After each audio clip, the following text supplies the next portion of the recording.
Greetings and welcome to Mount Olympus. I am Hercules Invictus, and today I'm Brian Stryven Sugar. We will continue our exploration of car culture in the United States and beyond. The word is Brian. Greetings, Brian. Hello, Hercules. Hello, Hercules. How are you doing? I'm doing great. How are you? I am on vacation. This is a day set. Yeah, every year we take a vacation up north when it starts getting too hot at home. Unfortunately, it's also hot up here. But and I have gotten way too much sun. I don't know if you can see it uh, in the Yes, you do look ruddier than you healthy. I mean, the weather up here has been perfect. Well, I mean, it could be a little cooler, but it's been about 85 degrees, fairly low humidity, and we've been outside a lot. And my skin is showing the wear for it. But I wanted to talk about car culture tonight, mostly because I'm in Michigan right now, and Michigan is the site of really the beginning of car culture in America, to tell you the truth. Auto manufacturing in the early days, we'll say the early days of the 20th century, wasn't just in Michigan. It was in a lot of northeastern states. But Michigan seems to rise up as the state where most people associate American cars with the state of Michigan, even if they're not really built there. And I think part of that's because Ford Motor Company is headquartered in Dearborn and is one of the largest automakers in the world. Very successful, has been very successful for more than, for about 120 or so years.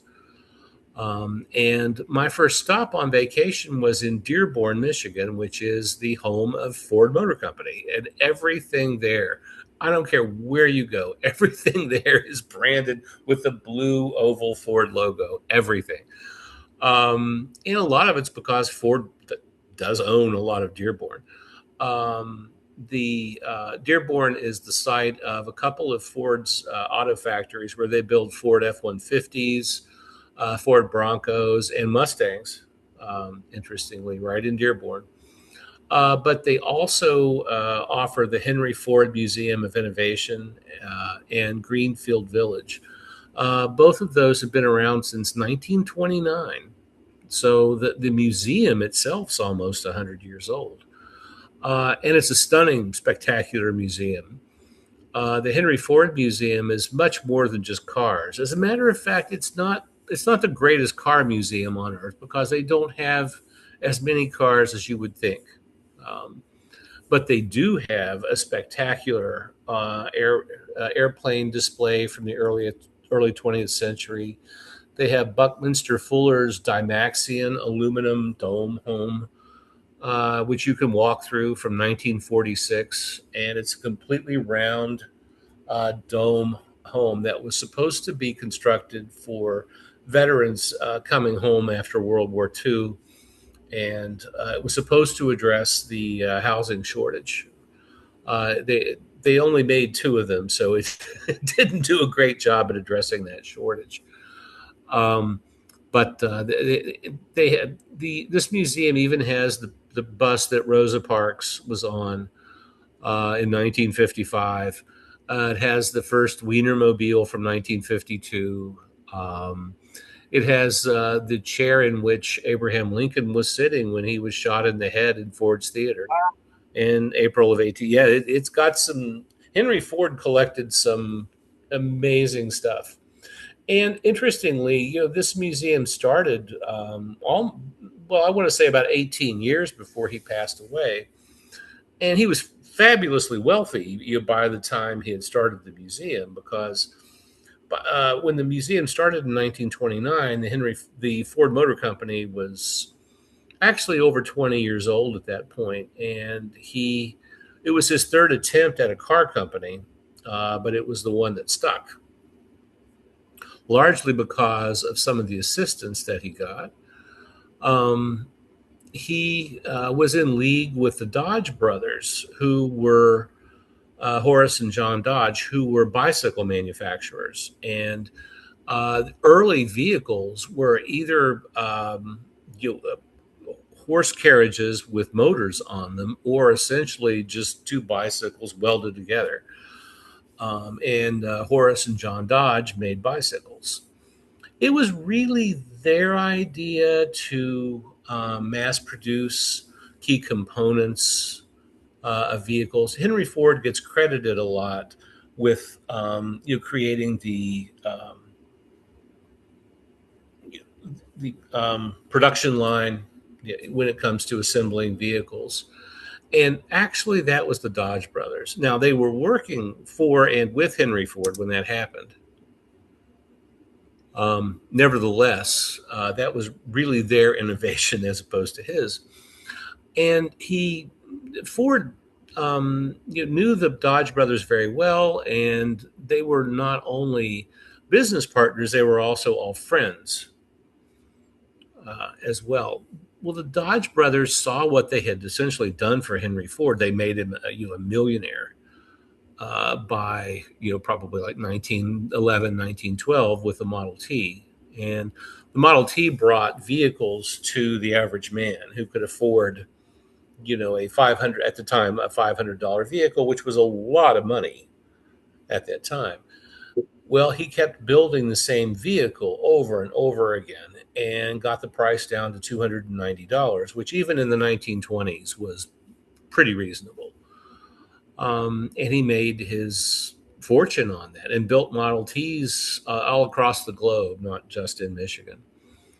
But in around 1925, 1926, Ford's fortune started going down because by then a lot of people had already bought a Model T. And although they were wonderful for replacing horses, as a mode of transportation, they weren't great for replacing another car as a mode of transportation.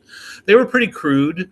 It was an old design by 1926. It was close to 20 years old at that point. And they weren't very fast. In the early days of motoring in the United States, there were practically no paved roads, and Model Ts actually excelled at horrible road conditions, without pavement or anything because of the structure, the way they were built. Well, by the late 1920s, there were miles and miles of paved roads by that point. And other automakers were offering much more expensive, much more prestigious, and something to aspire to, aspirational vehicles, I guess is probably nicer cars than what the Model T offered. Henry Ford and his son had to come up with a way to save the company because it would have taken a while, but it would have eventually crashed. And fortunately, although Henry Ford seemed to not always trust or value his son's input, Edsel Ford was really smart and savvy, more so than his father gave him credit for, in terms of marketing and making aspirational vehicles, which was kind of his forte.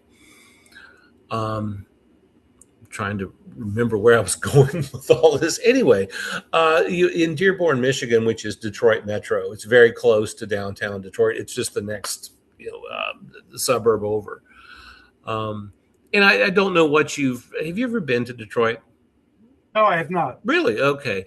And I'm sure you've heard horrible things about it. It is actually doing pretty well. There's a lot of new construction going on in Detroit.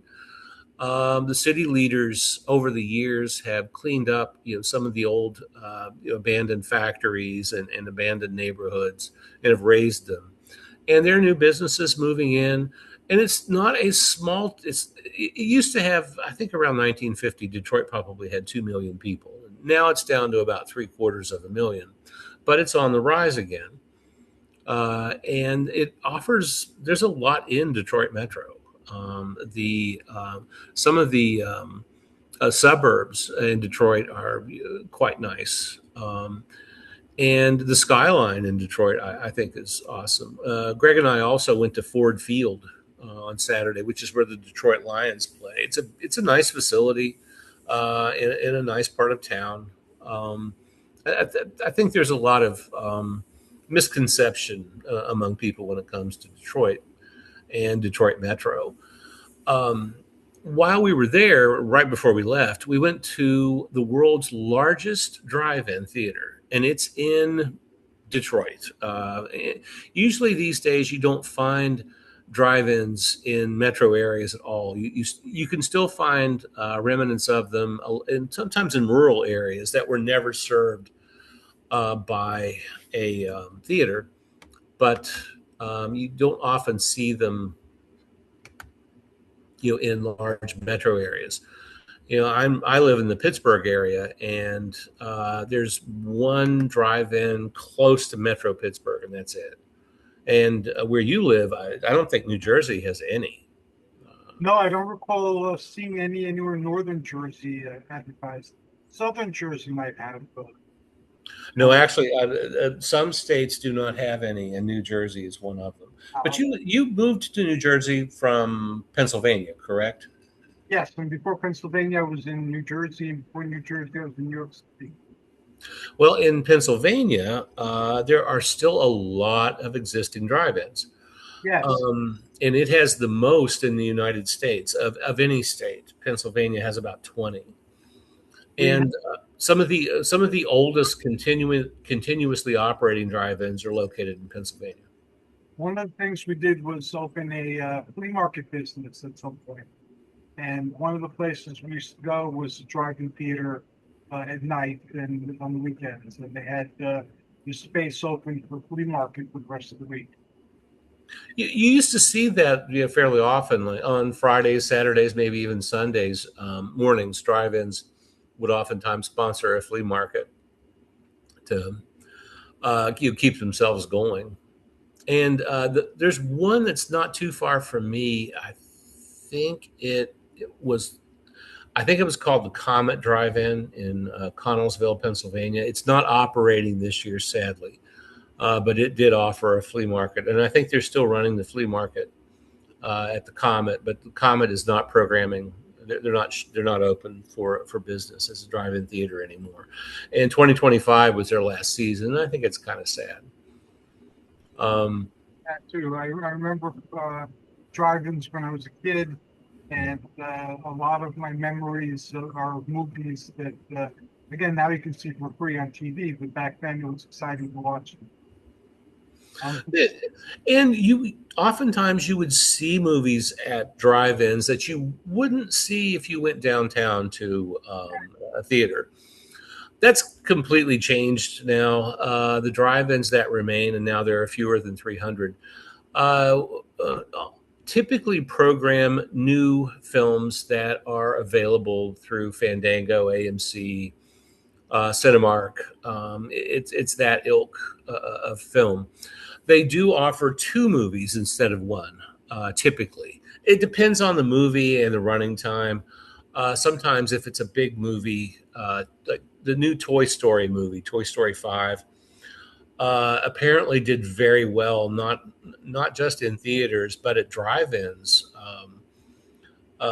Toy Story 5 did so well at the Brownsville Drive-In in Brownsville, Pennsylvania. That's probably the closest drive-in to where I live, about 45 minutes from where I live.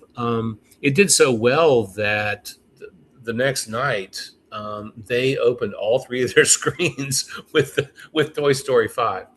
oh, It was that popular, and they had popcorn buckets, which apparently sold very quickly. Anyway, getting back to Dearborn and the Ford Wyoming Drive-In, the Ford Wyoming Drive-In started in 1950, so it's a very old drive-in, 76 years old this year. Um, and it was a big drive-in at the time. At the time, it was just one screen, and it could park about 750 cars. And it's a big screen too. The original screen, well, the original screen housing, I should say, is still there, and it's like I said, it's quite large. They they expanded it over the years, and a company bought it from the original family in 1981, about 31 years after it started, and they kept buying up property around the drive-in and eventually expanded it to 9 screens, and it could park more than 3,000 cars. That's pretty impressive. That's a giant drive-in, and it's open year-round. To this day. In the summer months, it is open 7 days a week, and unfortunately, these days that's rare for a drive-in to be open 7 days a week. Like the drive-ins around me typically are open Friday, Saturday, Sunday. Sometimes if they have a special event or if there's a holiday, they'll add a day on, but they're not open 7 days a week like they used to be when I was a kid. This one still is, at least in the summer months. In the winter months, it's only open, I think, 3 or 4 days a week, typically encompassing the weekend. But they do offer in-car heaters at the drive-in because it's Michigan. It gets kind of cold up here. Yeah. But right now, it's not cold. It's incredibly hot. I sweated all day long today. I had a great time today, but I had sweated all day long.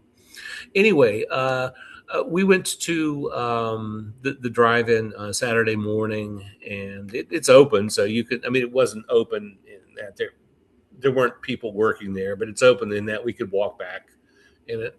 I took some pictures that I'm going to post on Facebook over the next few days, or maybe after I got home, maybe after I get home from vacation. But it no longer has 9 screens, unfortunately. They've whittled it down to 5. The company that bought it, as drive-ins started being less and less popular among movie-going audiences, they sold some of the property off. One of the things I think that has kept the Ford Wyoming drive-in alive is that there's an industrial park behind it. And I hate to say it, but you do get kind of an industrial park smell when you're in the lot. And it's not horrible, but it does have a vague petroleum-like smell to it. So 4 of the 9 screens actually got sold off to the industrial park. So, but there's still 5 screens left, and it can still park, I think, about 2,000 cars. I mean, it's a Now, some of the screens can park more cars than others. Like the original screen, Screen 1, is the biggest in terms of being able to park the biggest number of cars. And it still has a playground down at the front near the screen. And that's something you hardly ever see anymore, are the little playgrounds. And this one's been updated. Unfortunately, it doesn't have vintage playground equipment because that would probably get them sued. You would get tetanus or something. You remember the way before product liability lawsuits, kids' toys and things, you could gash your hand or whatever on them, and it was just so what? They've since replaced it with stuff. The playground equipment with stuff that's much safer. And probably not needing a tetanus shot afterward. But it's always nice to go to a drive-in that's alive. And this one's in great shape. It's clean. It's very well attended. It's kind of pricey. Instead of paying per person, you pay by vehicle.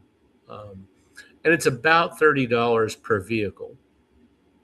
But unless you have an oversized vehicle, it's if you've got a 9-passenger or a 12-passenger van, and you can put 12 people in it, well, I mean that's okay.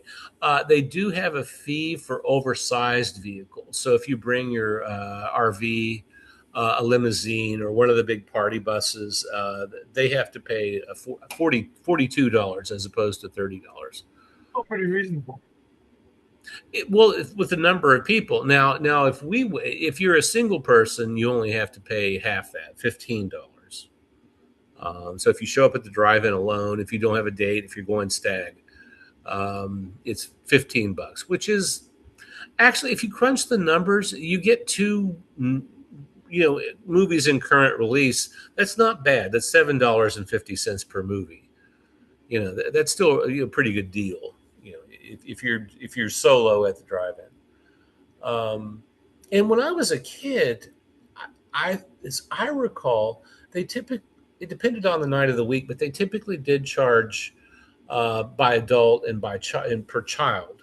But when I was a kid, I think it was Tuesday nights were dollar car nights, and that was we would often go on Tuesday night because it was dollar car night, and it only cost $1 to get in because it was dollar a car. What a bargain. Well, stuff is so expensive now. When you look back, I mean, I guess that makes me sound old to say that, but stuff is so expensive now. And when you look back at the prices back in the day of some things, not everything, but of some things, you think, gosh, it was, yeah, even if you didn't have much money back then, you could still have a decent time. But it was also harder to get that dollar, 50 years ago, as opposed to now. The minimum wage was lower. But I mean, now, like I said, everything just seems so expensive.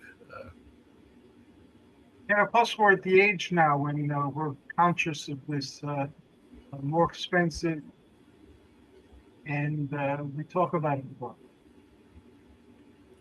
True. I mean, my grandfather used to tell me, Cokes cost a nickel, during the Depression, that's that sort of thing. But as he used to point out to me, it was getting the nickel for that Coke that was the problem.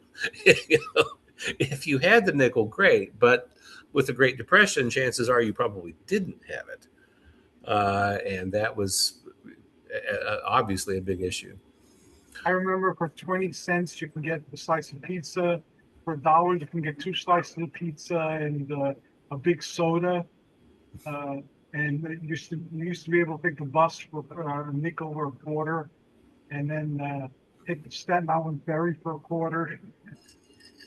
So When I was in college, when I was a freshman in college, our student union had a bakery. Well, it was it was a bakery in the very center of it, and you could get 2 glazed donuts for 50 cents plus tax. Yep. And even as a poor college student, I usually had 53 cents in the morning. So that was, there was breakfast.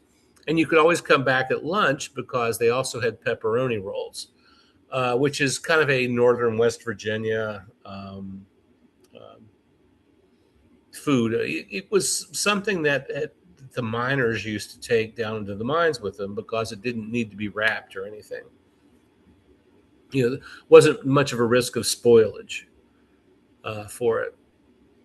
I missed that. So I guess I'll never get to taste that unless I come down to Virginia and we still have it. Well, pepperoni rolls have since expanded, and now you can get them in Pennsylvania, and other places. But back in the 80s, I had never, until I moved to where I live now, Morgantown, I had never heard of them. I'd never heard of them at all. But it was a brand new thing for me. And you could also park for 50 cents at the student union, which was, I mean, wow, being able to park all day for 50 cents, that's a bargain. It was a bargain then, but now it would be entirely unheard of. Yeah, it's a shame we carry that nostalgia with us, and as things we used to do evaporate. There's not as many drive-in theaters anymore. There's not as many neighborhood theaters anymore. True. It's very sad. You can't walk on your car anymore. No, I mean it is, and I'm not fond of that transition either. So I guess it kind of helps then to be able to go back and watch an old movie, such as "It's a Mad, Mad, Mad, Mad World." One of my favorite movies. Have you ever seen it? Yes, many years. Okay. I know.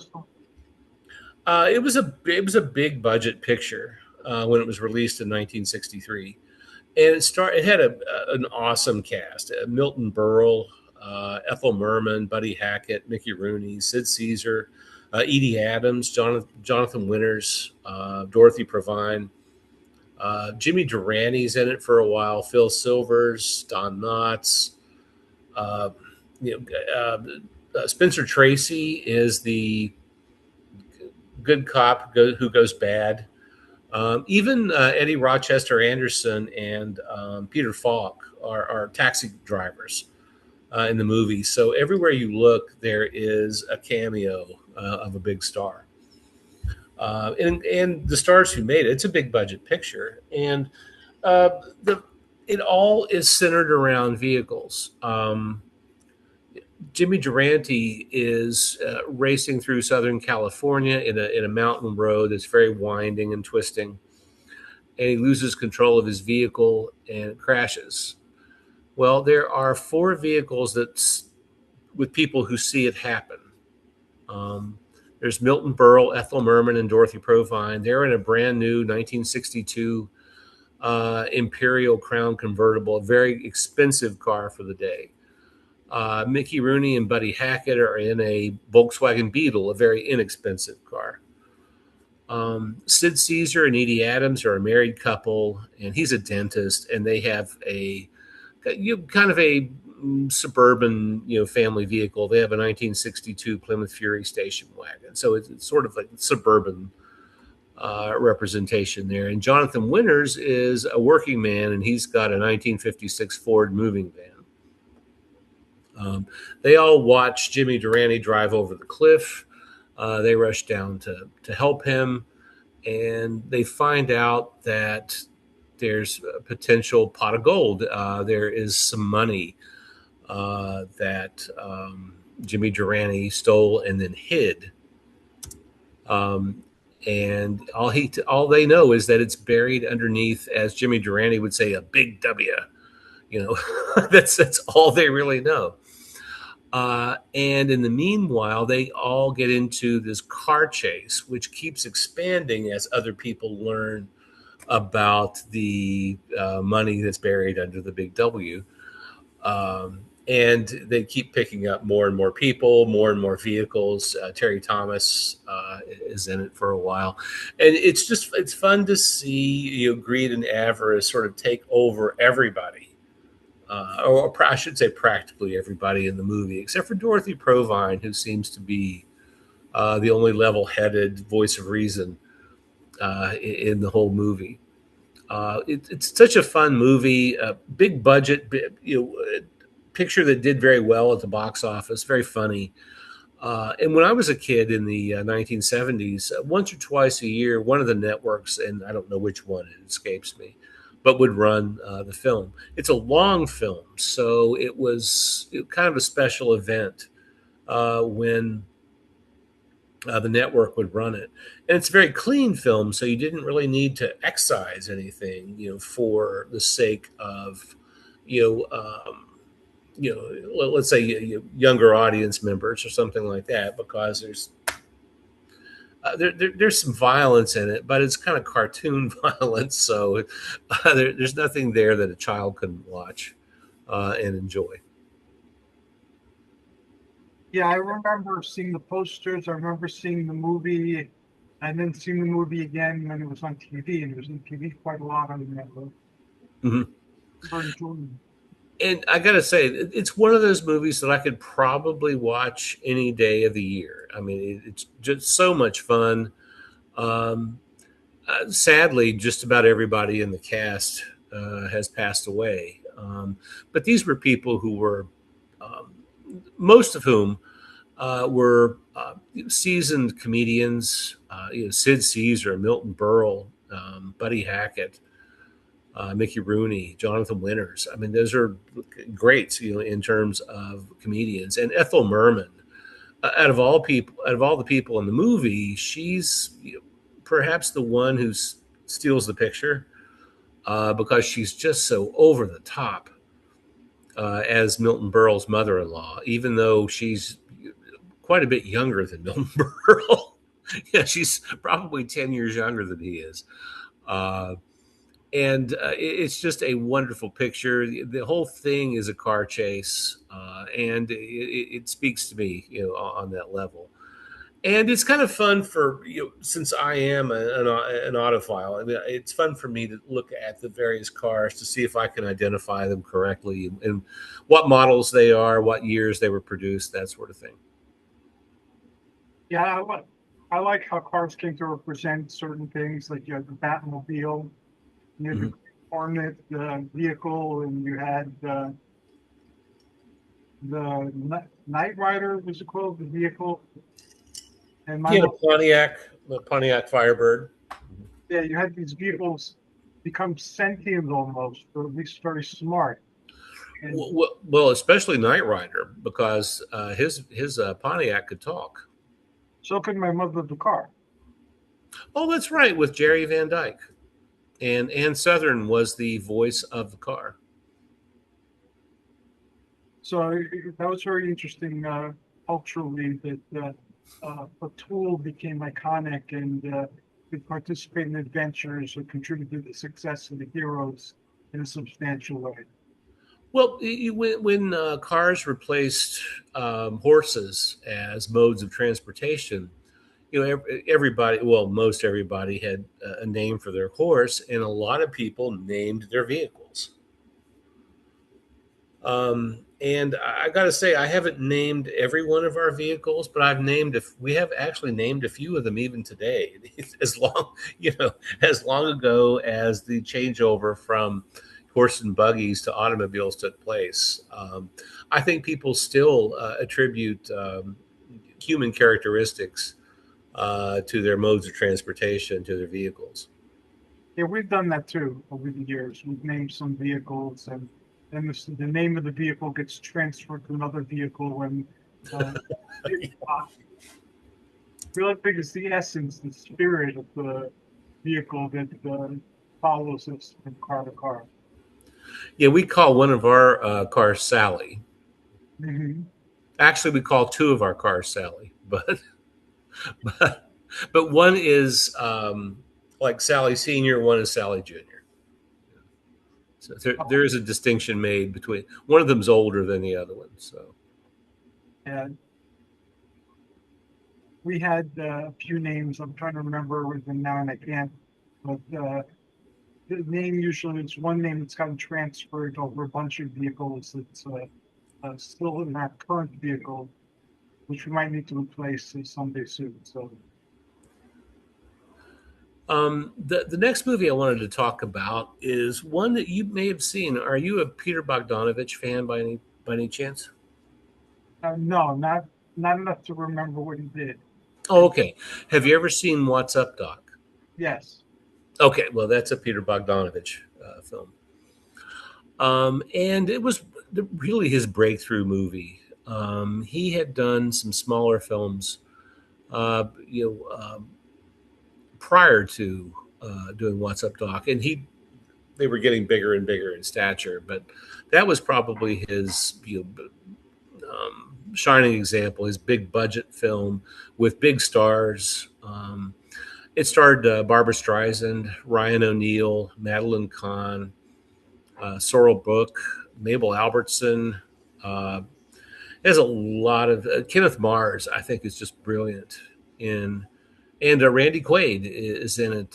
He's very young in the film, but he's in the film as a supporting character as well. And Kenneth Mars is just hilarious in the movie. He's probably my favorite character, other than Madeline Kahn, who I think is terrific.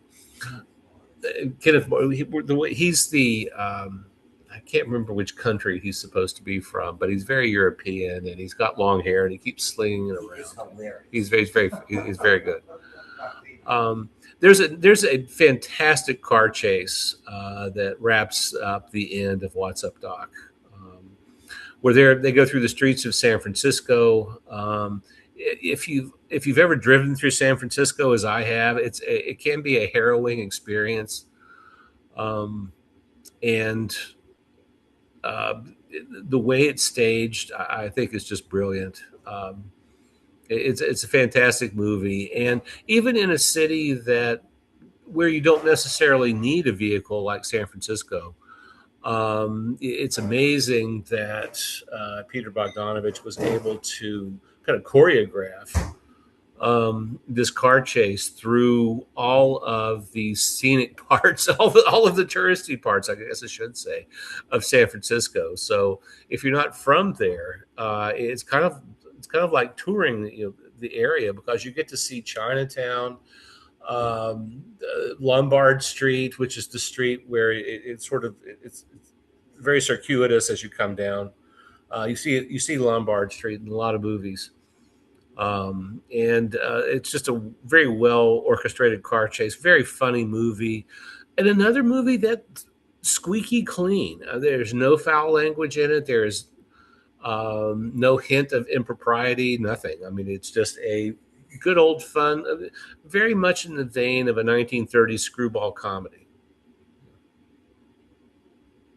Yeah, I remember that being a fun movie. And I got to say, it's one of my favorite ones. Years ago, when Greg and I would travel, and this was before streaming, the laptop that I would always take, always had a DVD player. So we would take just a select number, maybe 20 DVDs or something like that to watch in the evening after we were done with the day. And What's Up, Doc was almost always one of the DVDs that we took, because it's so much fun. It's one of those films that I can watch, practically any day of the week. Tina and I are watching, not car related, but the Dark Shadows again from the beginning. We're watching the original Dark Shadows, the Ben Cross Dark Shadows, and so we're watching the movies, the original ones, and then the one with Johnny Depp. So we're on the Dark Shadows road right now. We started Dark Shadows and we got sidetracked. And I think at the time we got sidetracked, Dark Shadows had shifted to 1795. Yeah, we're almost there. Oh, okay. And I don't know. It wasn't because it wasn't enjoyable. I can't remember why we got sidetracked, but we just got sidetracked from it and haven't caught up. There's so many episodes of Dark Shadows because it was a soap opera, and there was new content, 5 days a week. So it's actually there's a lot to watch there, really, because it was on. It's 2.5 hours a week. 52 weeks a year, and it was on for 5 years. So that's a lot of episodes to watch. Yeah, and a lot happens in each episode, but not enough. And then they return to what happened and redo it with slight alterations. Now, I'm sure you've seen American Graffiti. Yes. Okay, that's a George Lucas movie. We talked about it, a few weeks ago when we last spoke. The thing I wanted to point out about American Graffiti is that more so in America than in any other country. Well, that may have changed with let's say Dubai or something like that. But in America, what you drive has everything to do with your status as an individual. Much more so than it really should, for some people. Especially today, there are people who buy vehicles that are wildly expensive, things that they cannot afford, and they buy them and can't afford them, and they get repossessed, or these unaffordable vehicles can ruin your life. They can ruin your credit history. But there are still people who want the status that comes with, let's say a Mercedes AMG, or I was talking to a friend last week who was telling me that her sister was buying a Range Rover. And I kept thinking that, that's an expensive vehicle, but it's also notoriously unreliable. It's a terrible vehicle. It's just expensive. And it's, vehicle as status really comes through, I think, in American Graffiti when you look at the vehicles that are in the film. And I found a website that features every vehicle, truck, car, bike, you name it, that is shown at some point on screen in the whole movie. And Oh, wow. well, yeah, it's a lot. It really is. Um, Ronnie Howard is in it, who was on the Andy Griffith Show as Opie, and then he was on Happy Days as Richie Cunningham. Well, he has a 1958 Chevy Impala, which is pretty souped up. It's a nice looking, 4-year-old car. He, although he doesn't drive it in the movie, he actually lets Charles Martin Smith drive it instead, who was called Toad, and it's kind of a nerd, I guess. Richard Dreyfuss has a 1966 Citroen Deux Chevaux, which is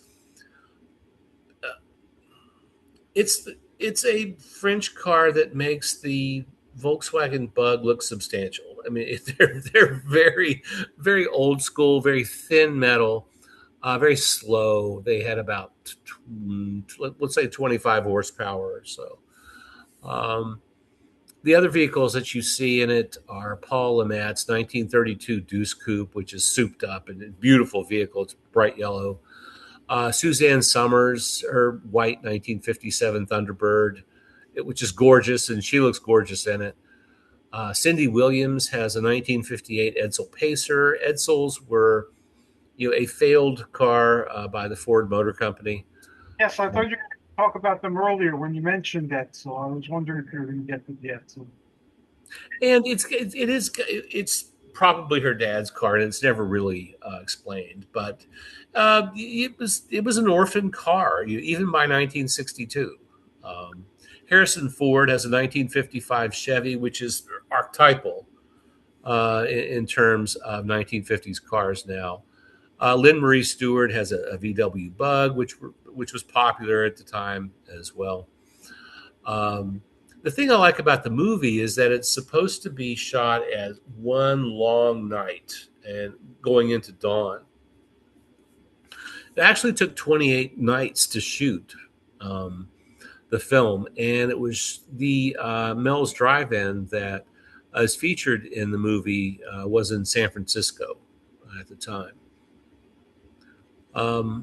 I had the original Mel's no longer exists, but there is a different Mel's Drive-In in San Francisco now, and it's a movie that I saw when I was kid, probably like 7 or 8 year old kid in 1973.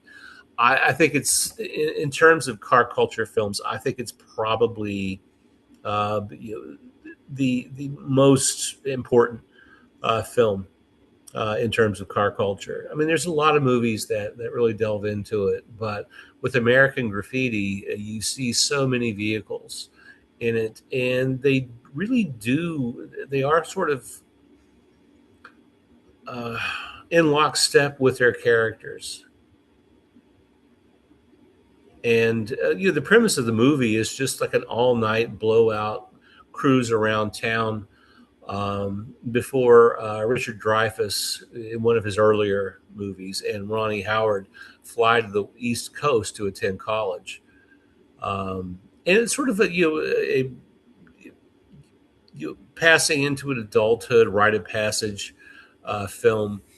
One of the most interesting things about American Graffiti is that it was made just 11 years after the time period in which it is set. But there's all this nostalgia for it. And these days, for me at least, if you went 11 years back into the past, which would be 2015, things wouldn't really look much different. Not like they did for American Graffiti, going from 1962 until the release in 1973. It's just an 11-year time span. But I think it also shows how different, how much culture had changed just in the span of about a decade for American Graffiti.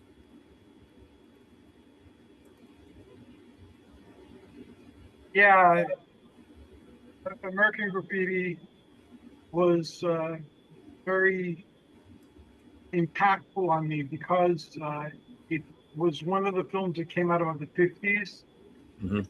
In high school, the 50s were what it was all about. People started wearing like leather jackets. There was prom, there was the Lords of Flatbush. There were all these Yeah. things, and so the 50s was like the subculture of the time. So American Graffiti added to that story significantly. And it had a terrific soundtrack. Yeah, the American Graffiti soundtrack is. My mom, um, as I recall, I think she got me the album, which was like a 2 album set as a child, one year for Christmas, I think, or maybe it was my birthday, Christmas, or something like that. And a few years, she's also a big fan of the movie. A few years later, they came up with a sequel for it called More American Graffiti. I think it was released in 78 or 79. Not very many people, unfortunately, went to see More American Graffiti, but I think it's also worth a watch as well. It is not as vehicle heavy as the original, but it has a lot of the same cast in it, with a few exclusions. Richard Dreyfuss isn't in it. Um, and there's Harrison Ford's not in it because his after 35, 36 years, his career had finally blown up by that time he'd gotten Star Wars. So he didn't have to do the movie anymore. But Paul Lamont, Candy Clark, Ron Howard, Cindy Williams are still, and Charles Martin Smith and Mackenzie Phillips as well are still in it in the sequel. And if you haven't seen it, take a look at it. I think it's really it has an interesting narrative format, whereas American Graffiti takes place in one night. More American Graffiti actually takes place in 4 different years. Um, Saw it when it came out, but again, it blurs all the other things I've seen over the years. But I remember seeing it. I remember liking it. It didn't have the epic quality of the original, but it was a good movie. I thought it was a very good movie, and Charles Martin Smith is in Vietnam. Um, Paul Lamont, it's well, his segment in it. It's the last day of his life because he's going to be killed in a car crash. He doesn't obviously he doesn't know that, but that's going to happen. But that's the way the narrative is set up, and you don't see that in More American Graffiti. But that is the idea that's what's going to happen. Ron Howard and Cindy Williams, by this time, are married. He did not go to college. He's selling insurance. They have 2 kids, and they're both wildly unhappy. Um, and Cindy Williams, or I'm sorry, Candy Clark and Mackenzie Phillips, although they weren't in the original movie, they were in the original movie. They just weren't together. Are actually together in San Francisco in 1967. With all of the alcohol and drugs that you might imagine in Haight-Ashbury in the late 1960s. I think the movie's a lot of fun. And like the original movie, the More American Graffiti also has a terrific soundtrack. Um, and it's one to look out for, too. I see the soundtrack occasionally in antique malls, like the old vinyl pressing of it. I don't know if there's a DVD, or I should say a CD, that is, that exists of the soundtrack for More American Graffiti, but it's got a lot of great 1960s music in it.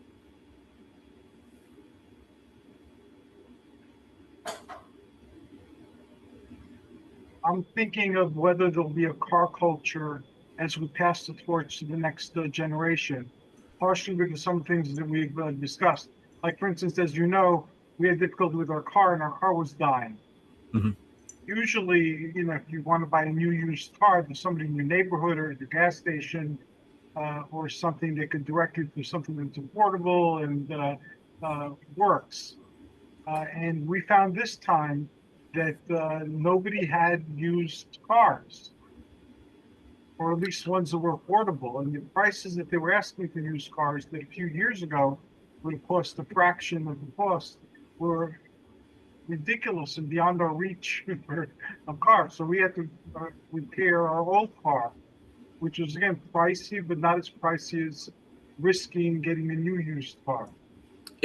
New cars are ridiculous. The average price for a new car is around $50,000. That puts it out of reach for, if you ask me, the majority of Americans. I don't, that's a lot of money for a vehicle. And the second you drive them off the lot, they depreciate. They're not overly, new cars today aren't overly reliable because they're using a lot of plastic pieces where they should be using metal. And I think part of that's intentional to make them more unreliable. It also makes them a little bit lighter, so they get fractionally better gas mileage, perhaps. But putting plastic oil pans and such on vehicles is just a recipe for disaster. I don't know why they're doing it. If you ask me, I think the auto industry has really shot itself in the foot, making vehicles that are just loaded with stuff that most people don't even want on them. And you can't even if you wanted to buy a stripped vehicle the way you used to be able to, get a 4-cylinder, 5-speed, no air conditioning, no stereo vehicle. You can't buy that in America now. Even if you wanted it, you can't get it. And first, when I heard of these car shipping places, like there are companies that'll ship the car anywhere from the United States. Oh, yeah. They have used cars as well. The costs there were prohibitive, and even the starting prices of cars were whoa. And now in China, they're having flying cars, and there are flying cars and also ground cars that you can't even drive. They automatically drive themselves, and that takes away the whole mystique and romance of having the vehicle, and all the things that you talked about will evaporate with it. Because what romance is there in being driven by your vehicle to get the way you want to go? Not a bit, as far as I'm concerned. And you're a car's idiosyncrasies often lend itself to giving it human attributes, in a way, and I don't think we're going to see that much longer as cars become more and more similar. The Japanese, I guess, the governmental auto czar, the person who is charged with keeping, the Japanese auto industry going, wants all 7 of the Japanese auto manufacturers to standardize parts, which I think is a brilliant idea. I think it's a fantastic idea. I don't know if he's going to be able to muscle 7 different car companies to using the same, sprockets and gears and whatnot. But it would make vehicles much cheaper if there was that standardization. However, that would also remove any kind of personality that you would get out of a vehicle. They would be so homogeneous, you couldn't tell the difference driving one vehicle from another.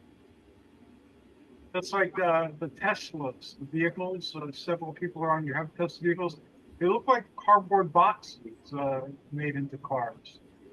It's like if you have a couple of washing machine boxes and a refrigerator box, cardboard, and then assembled it into an automobile. That's what they look like.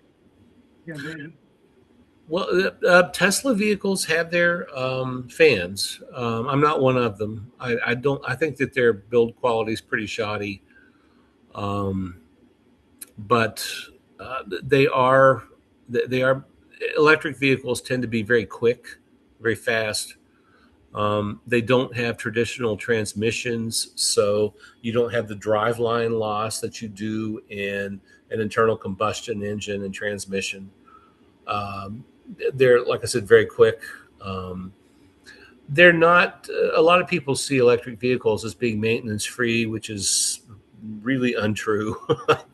They need different maintenance. They don't need oil changes, but they certainly do need other things. Their components can wear out just like any other vehicle. Electric vehicles tend to eat tires because of the added weight. Also, since they are capable of very quick acceleration, people tend to burn the tires up on them.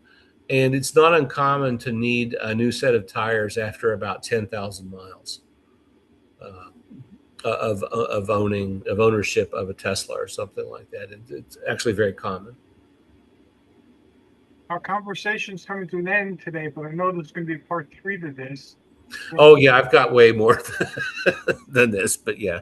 Chitty Chitty Bang Bang, Wacky Racers. There's Chitty Chitty.